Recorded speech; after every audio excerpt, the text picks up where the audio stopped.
Hello, habari. Welcome once again to the Swahili Learning program series. My name is Zakaria and I'm the best Swahili tutor based in Dar es Salaam, Tanzania. And I kindly welcome you to learn Swahili with me in an easy way. And today I'm going to share with you something very important in Swahili, and that is the functions of the morpheme ku. It sometimes appears the prefix and it can appear as an infix. Okay, so this has multiple functions in Swahili and it is commonly used in our daily conversations. So let's get started in.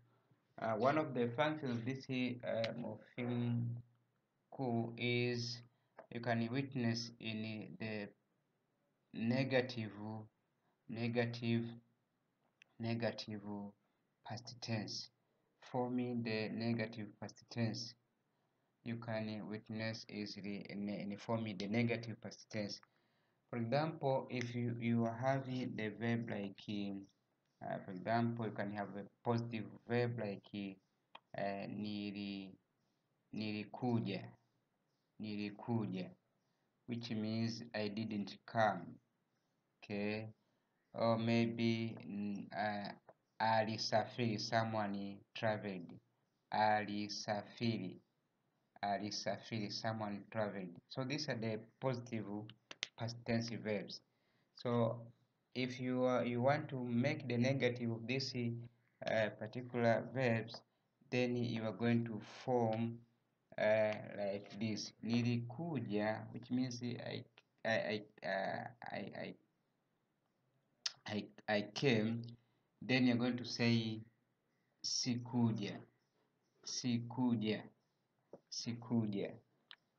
Okay, and alisafiri, someone travel from the verb safiri. So if you want to make it in negative, that he didn't travel, then I'm going to say hakusafiri, hakusafiri, hakusafiri. So you can see how what is indicating this is negative past tense. It is due to the presence of this ku, this ku. So ku in Swahili, it is used to form the negative past tense, as you can see here. Okay, this is one of the function of the ku. And another function that is very common is uh, indicating the object marker, object marker for the second person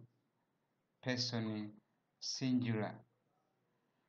So you can remember, if you are telling someone you want to indicate that you are telling someone, or you are referring to someone, we normally use ku. For example, you can have the verb like penda. This is a very popular verb in Swahili, penda, which means like or love. So if you want to indicate someone, you are telling someone, we normally say ninakupenda, ninakupenda. So ninakupenda, sometimes you can say nakupenda. So this ku, this is indicating someone whom you are referring to. Ninakupenda, nakupenda. So even if you want to tell someone, I'm telling you, you can say ninakuambia, ninakuambia.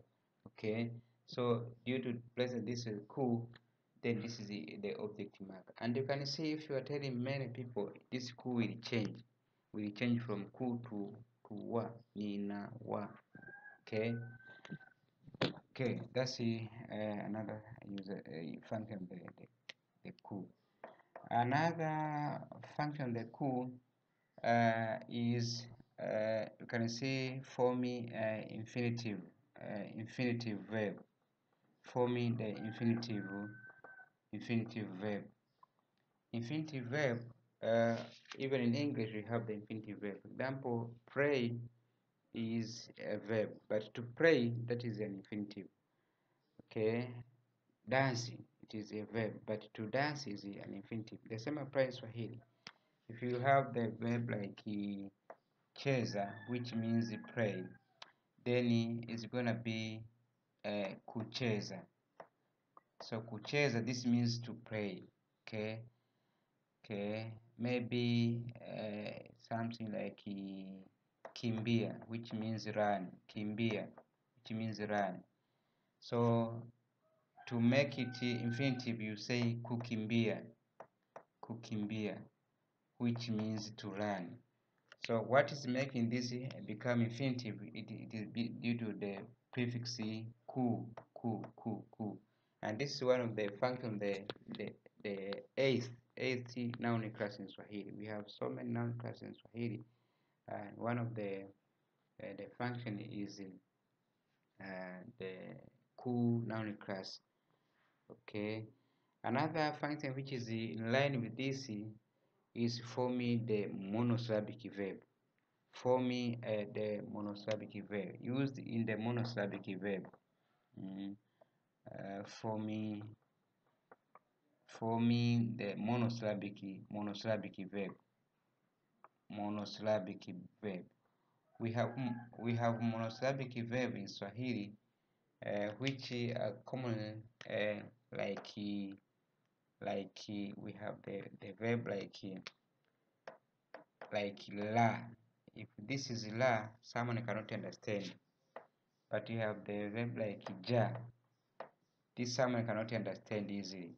Someone like fa. This cannot be understood easily. The verb like maybe like the verb to be wa. These are some of the common monosyllabic verb. So you can identify this monosyllabic verb by adding the ku, ku, ku. So if you add the ku here, then it become kula, which means eat. Kuja, which means come. Kufa, which means die. And the kuwa, which means the verb to be. Okay. So we identify by this ku, ku, ku, ku. So this goes with the infinitive verb. You can see also in this monosyllabic verb. So these are the main functions of the ku. There are so many, but these are the common ones that they apply in our daily conversations. So I will keep on updating on the other morphemes that we use in Swahili grammar. So may I take this opportunity to welcome to my Swahili learning program, and you can book your online Swahili lesson, and I will teach you a structured and a communicative Swahili, and you will speak Swahili within a very few weeks. So you are most welcome, and I hope to see you soon. Karibu sana, kwaheri.